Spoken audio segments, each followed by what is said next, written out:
नमस्ते मेरे प्यारे दोस्तों, कैसे हो सब आप। आशा है कि बहुत बढ़िया होंगे। मैं भी बहुत अच्छी हूँ। फ्रेंड्स, आज हम बना रहे हैं डिज्नी प्रिंसेस थीम या फिर आप फ्रोज़न थीम केक भी कह सकते हो। बहुत सारी क्यूट क्यूट सी यहाँ पे फ्रोज़न थीम में जो प्रिंसेस डॉल्स है वो लगने वाली है। टॉपर्स लगने वाले हैं, जो टॉपर्स मैंने घर पे ही बनाए हैं। काफ़ी सारे जब ऐसे ऑर्डर होते हैं, जब कस्टमर को बजट में केक चाहिए होता है तो मैं सजेस्ट करती हूँ। कुछ फ़ोटोज़ वो भी मुझे शेयर करते हैं, मैं भी कहती हूँ कि आप भी कुछ ऐसी फ़ोटो शेयर करो तो आइडिया हमें आ जाती है ना। तो आज हम बना रहे हैं ये 2 टियर में 1.5 केजी में बन रहा है। आप देखिए कितना प्यारा हमारा स्पॉन्ज है। आप सोचोगे नहीं, ये है मेरा पेड वर्कशॉप में जो मैं बनाती हूँ, हमारा प्रीमिक्स वाला, ठीक है ना। तो ये है मेरा कमर्शियल प्रीमिक्स का बनाया हुआ स्पॉन्ज, जो कि बहुत अमेजिंग है।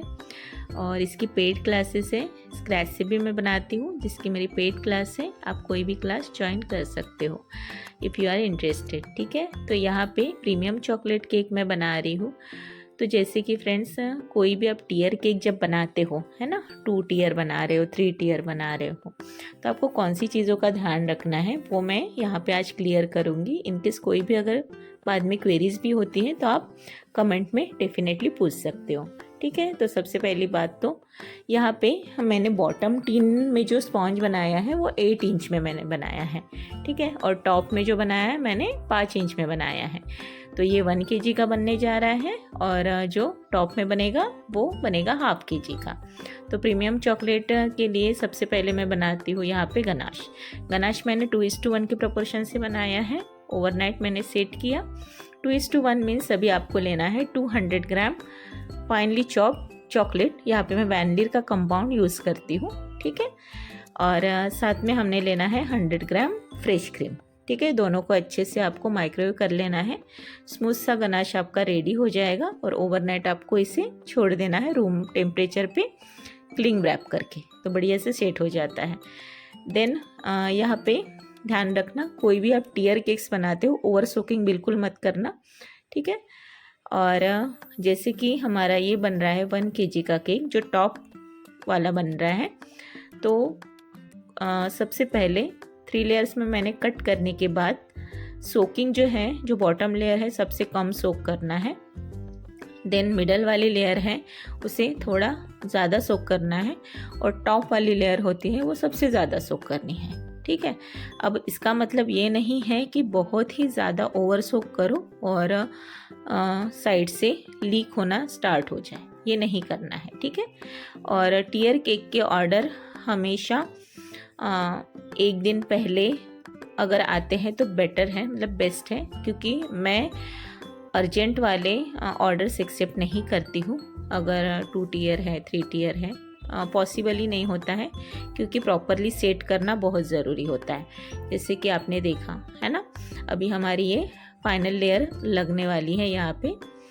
और जैसे कि मैं स्पॉन्ज को सोक करती हूँ वाटर से, उसके बाद गनाश का लेयर लगाती हूँ, देन चॉकलेट क्रीम का लेयर लगाती हूँ, अगेन मैं गनाश का लेयर लगाती हूँ। तो इसी तरीके से मेरे सारे केक बनते हैं, मेरे प्रीमियम चॉकलेट केक, और बहुत अमेजिंग लगते हैं, बहुत टेस्टी लगते हैं। आप भी इसी तरीके से ट्राई करना ज़रूर और बाद में मुझे बताना कि मेरा तरीका जो है आप लोगों को कैसे लगता है।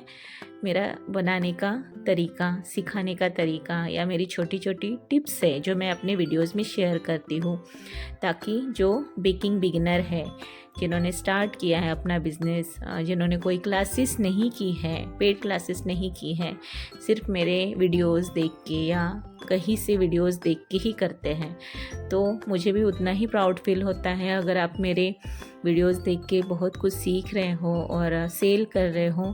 तो इसमें मैं थैंकफुल हूँ उन सब का जो ये सब कर रहे हैं। तो यहाँ पे देखिए फ्रेंड्स, फाइनल फिनिशिंग करने से पहले क्रम कोट करना बहुत ज़रूरी है, जो कि मैं यहाँ पे क्रम कोट कर रही हूँ, ठीक है। क्रम कोट हमेशा करो। क्रम कोट करने के बाद इसे आपको 1 घंटा कम से कम फ्रिज में रखना है, अच्छे से सेट होना चाहिए, ठीक है। जब तक वो सेट नहीं होता है आप फाइनल फिनिशिंग मत करो, क्योंकि क्या होता है ना, काफ़ी समय अगर हमारा केक बाहर रहता है तो सही से नहीं आप फिनिशिंग कर पाओगे, है ना। स्पेशली जब गर्मियों के सीज़न होते हैं उस टाइम में। हाँ, घर में एसी चल रहा है, कोई दिक्कत नहीं, अब आराम से ऐसे भी बना सकते हो, बट ज़रूरी नहीं है कि सबके यहाँ एसी हो। अब मेरी ही बात देख लो कि मैं किचन में बनाती हूँ यहाँ पे केक्स वगैरह। अभी अभी मैंने हॉल में बनाना स्टार्ट किया है, फिर भी बहुत ज़्यादा गर्म होता है, तो ये चीज़ों का ध्यान रखना है।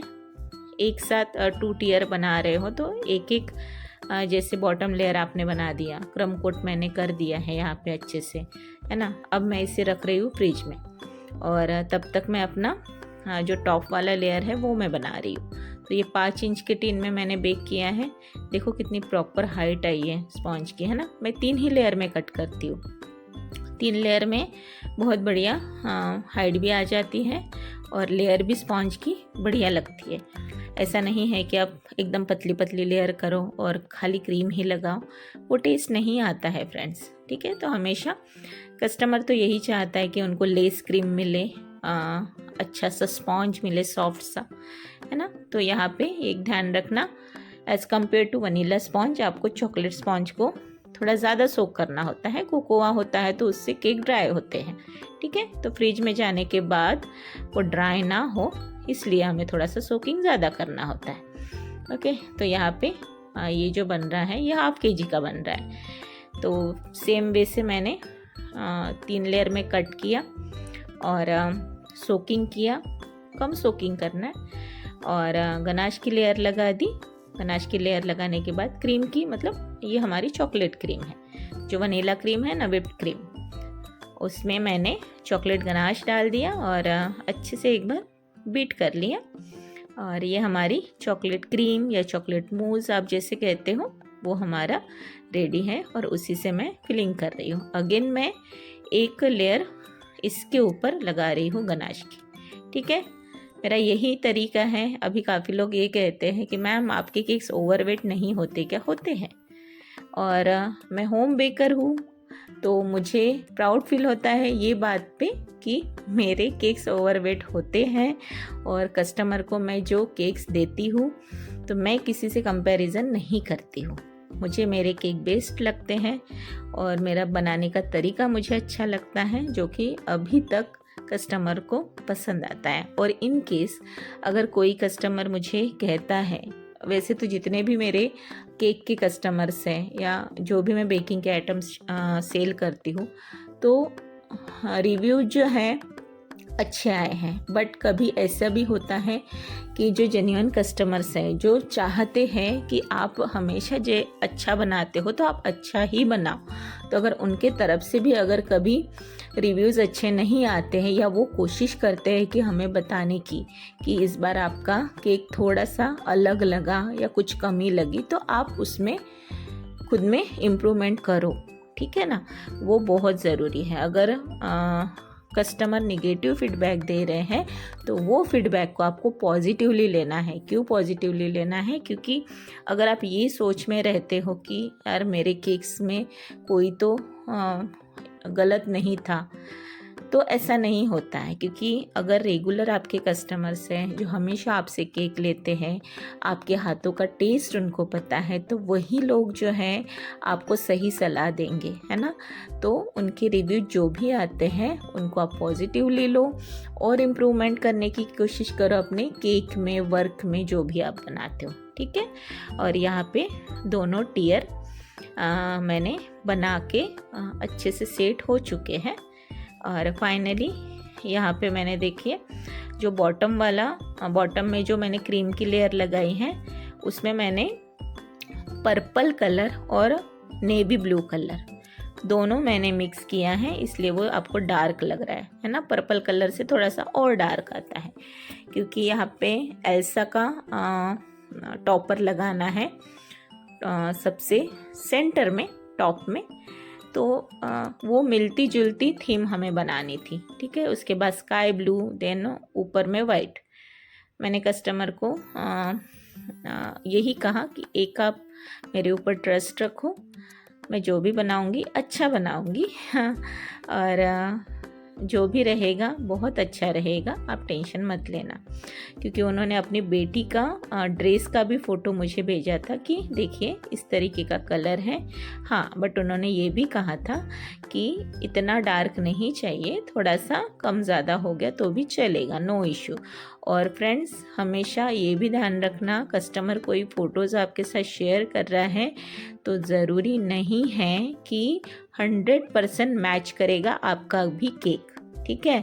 ऐसे नहीं होता है, ठीक है? तो ये बात आप कस्टमर को पहले ही क्लियर करना है कि देखिए हम बना तो देंगे, एज इट इज़ रहेगा, बट ये मत सोचिएगा कि 100% सेम रहेगा, नहीं, ठीक है? 90% 80% जो भी है आप वो क्लियर कर देना, ठीक है? क्योंकि किसी ने केक बनाया है, उसको एडिट किया है, एडिट में कलर्स अलग होते हैं, हमें नहीं पता होता है, ठीक है? हो सकता है कभी कभी जो फ़ोटो कस्टमर भेज रहा है उससे भी सुंदर हमारा केक बने, है ना? तो यहाँ पे इस तरीके का फाइनली जैसे कस्टमर ने मुझे कहा आप अपने हिसाब से बनाइए, सिर्फ कलर कॉम्बिनेशन इस तरीके से हमें चाहिए, ठीक है? मैंने ये भी क्लियर किया, ज़्यादा डार्क कलर आप मत लीजिएगा, क्योंकि कितना भी हो डार्क कलर लगते ही है हाथों में खाते वक्त, ठीक है? या फिर आप एयर ब्रश गन या एयर ब्रश मशीन का यूज़ करके आप स्प्रे करो, बट ज़्यादा कलर्स अच्छे नहीं भी होते हैं, ठीक है? और पहला वाला तो 8 इंच में जो बनाया था 1 kg का केक रेडी था। अब ये बारी आती है हमारा ½ kg का केक फिनिशिंग करने की, फाइनल आइसिंग हमने करनी है। तो हमेशा ध्यान रखो जब हम फाइनल फिनिशिंग करते हैं तो मैं तुरंत क्रीम निकालती हूँ, बीट करती हूँ और मैं फाइनल आइसिंग करती हूँ। मैं ऐसे क्यों करती हूँ? मैं इसलिए करती हूँ क्योंकि जब हम तुरंत क्रीम को बीट करते हैं और यूज़ करते हैं आइसिंग करने के लिए, आपकी केक की फिनिशिंग बहुत सुंदर आएगी, ये हमेशा ध्यान रखना, ठीक है? ओवर व्हिप मत करो, ओवर व्हिप करने से बबल्स आ जाएंगे आपके केक में, ड्राईनेस लगेगी और फिनिशिंग सही से नहीं आएगी। आप देख रहे हो कितनी स्मूथ फिनिशिंग आ रही है, क्योंकि मैंने ओवर व्हिप नहीं किया है। और मैं अपने कोई भी केक जब भी बनाती हूँ और फाइनल फिनिशिंग जब करती हूँ ना फ्रेंड्स, तो मैं बची हुई क्रीम कभी यूज़ नहीं करती। मैं थोड़ी क्रीम लेती हूँ, मुझे जितनी चाहिए रहती है, और उससे व्हिप करके, सही तरीके से व्हिप करके फिर मैं फाइनल फिनिशिंग करती हूँ। और यहाँ पे मुझे फाइनल फिनिशिंग के लिए स्क्रैपर की ज़रूरत होती है। स्क्रैपर हमेशा फ्लेक्सिबल स्क्रैपर यूज़ करो या स्मूथनर जिसे कहते हैं वो यूज़ करो। अगर इनकेस आपको लगता है कि पानी की ज़रूरत है तो ही स्क्रैपर को पानी में डालना, क्लीन करना, देन आप अगेन यूज़ करो, ठीक है? तो यहाँ पे मैं लाइंस बना रही हूँ। प्लेन भी बहुत सुंदर दिखता है, ऐसा नहीं है, बट मैंने इस तरीके से लाइन बनाया और जो टॉप सरफेस है उसमें टेक्सचर दे रही हूँ, ठीक है? मैं टेक्सचर में इसलिए दे रही हूँ क्योंकि यहाँ पे मुझे क्या कहते हैं ना, सिल्वर फुसफुस यूज़ करना है, ठीक है? सिल्वर स्प्रे यूज़ करना है। तो अगर आप कोई भी केक पे टेक्सचर देते हो तो टेक्सचर के ऊपर जो है बहुत अच्छे से ग्लो करता है। अब देखिए दोनों केक अच्छे से सेट हो चुके हैं। देन मैंने स्मॉल केक में डॉवेल इंसर्ट किया और इसके ऊपर मैं अभी ये रख रही हूँ। तो ये हमेशा ध्यान रखना है, दोनों केक अच्छे से सेट करना है। मैंने जो 1 kg का बॉटम वाला केक बनाया उसमें भी मैंने 3 डॉवेल डाले हैं, आपने देखा होगा, है ना? 3 डॉवेल डाला है, सपोर्ट के लिए डालना ज़रूरी है। और यहाँ पे सेंटर में गैप था वो मैंने फिल कर दिया क्रीम से। और ये देखिए मेटालिक सिल्वर पेक हेवन का है, आप कोई भी ब्रांड का लो, कोई दिक्कत नहीं है। जो चीज़ आपको अच्छी लगती है, हर ब्रांड की चीज़ यूज़ करना चाहिए, मैं तो कहती हूँ, और मैं करती हूँ एक्चुअली, ठीक है? और ये फाइनली यहाँ पे एल्सा आ गई और प्रिंसेस, बाकी प्रिंसेस भी, ये टॉपर्स मैंने सब घर पे निकाले हैं और मोस्टली मैं घर पे ही निकालती हूँ। अगर आपको लगता है कि ये टॉपर्स कैसे निकालना है, इसका अगर आपको लाइव सेशन करना है तो सर डेफिनेटली करेंगे, जो कि मेरे हस्बैंड हैं, कि मैं उनको प्यार से सर बोलती हूँ। ओके, फाइनल लुक इस तरीके का है। होप सो आपको पसंद आया होगा ये आज का वीडियो। तो लाइक कमेंट शेयर करना ना भूले friends. Okay, thank you so much, bye bye, take care all.